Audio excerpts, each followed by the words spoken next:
Сәлем қыздар, менің каналыма қош келдіңіздер.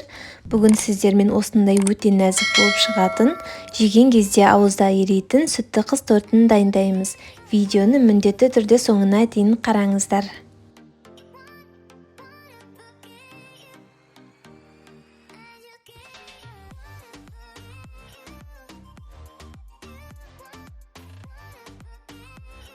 Ең алдымен ыдысымызға 2 жұмыртқаны салып, аппақ пена болғанша миксерлейміз.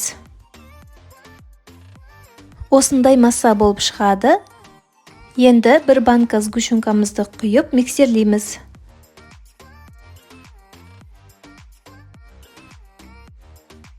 Ерітілген сары майымызды құйып, жақсылап араластырамыз.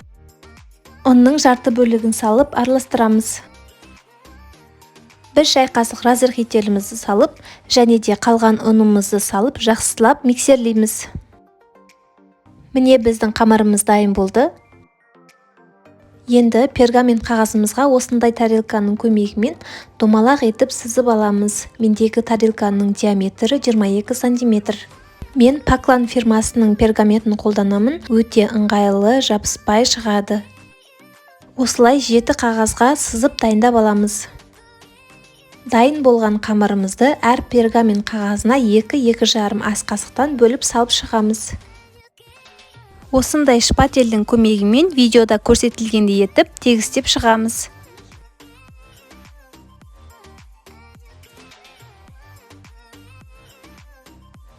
Асықпай отырып, ақырын шетіне шығармай қамырымызды тегістейміз.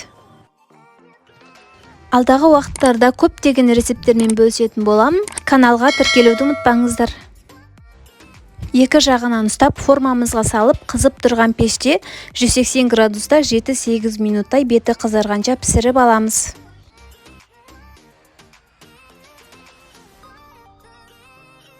Қалған қамырларымызды да салып, дәл солай видеода көрсетілгендей етіп, жағып шығамыз.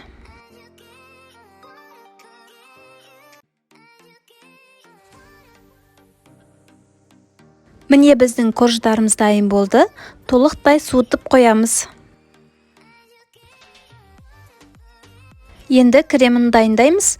Ол үшін ыдысымызға ең алдымен салқын сливкемізді құйып, 5 минуттай миксерлейміз. Сахарный пудраны салып, тағы да 5 минуттай миксерлейміз.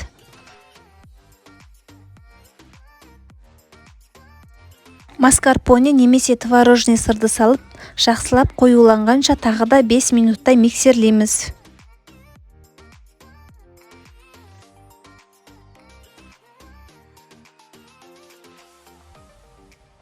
Креміміз дайын болды, қоюлығы осындай болып шығуы қажет. Енді корждарды осындай кольцоға жинайтын боламыз. Ең астына аздап крем жағып жіберіп, коржымызды орналастырамыз.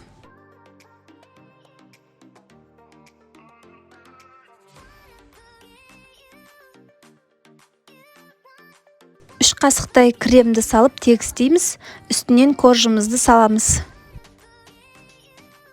Ортасынан ауа қалып кетпес үшін осылай үстінен жаймен басып шығамыз. Кремдерімізді қатты көп қылмай орташа етіп жағамыз. Аз болып қалмауы да керек, себебі корждарымыз кремді өзіне сіңіріп алып, тортымыз құрғақ болып қалуы мүмкін. Бетін жауып, холодильникке 5-6 сағатқа қойып қоямыз. Енді торттың сыртын қаптау үшін обтяжка дайындайтын боламыз. Ол үшін творожный сыр, сахарный пудра және де еріп тұрған сары майды салып миксерлейміз. Қалауларыңызша краситель қосып, түсін өзгертсеңіз болады. Біздің обтяжкамыз дайын болды. Кондитерский мешокқа салып дайындап аламыз.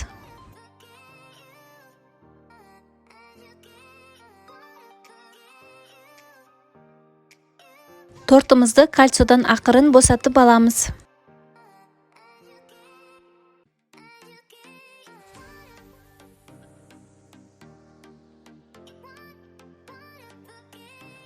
Енді обтяжканы торттың сыртына видеода көрсетілгендей етіп жағып шығамыз.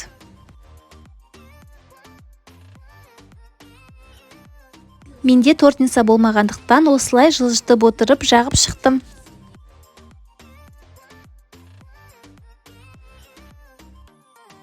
Айналмалы тортницамен жұмыс жасаған өте ыңғайлы, торттарыңыздың тегіс болып шығуы соған байланысты.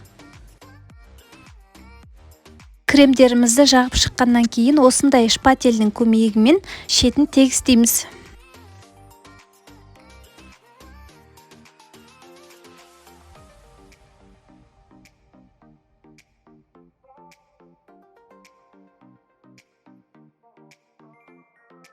Видеода көрсетілгендей етіп ақырын жағып отырып тегістеп шығамыз.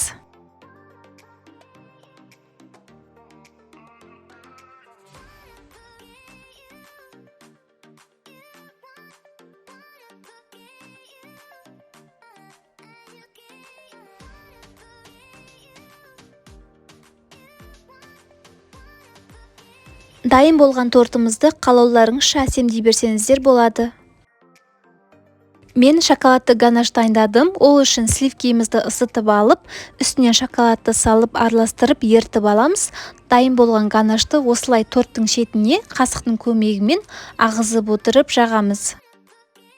Шоколадымызды толықтай суытып барып жағамыз. Ыстықтай жағуға болмайды, себебі тортымыздағы кремді ерітіп жіберу мүмкін.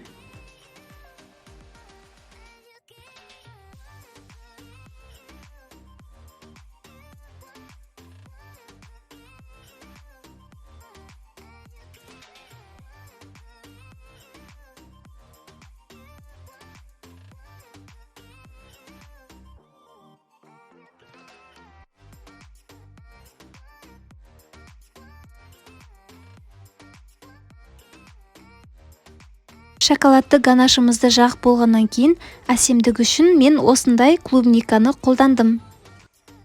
Басқа да кез келген жеміс-жидектермен әсемдей берсеңіздер болады. Міне біздің өте нәзік молочная девочка тортымыз дайын болды. Баршаңызға ас болсын, дайындап көрулеріңізге кеңес беремін. Және де менің каналыма тіркеліп лайк басуды ұмытпаңыздар.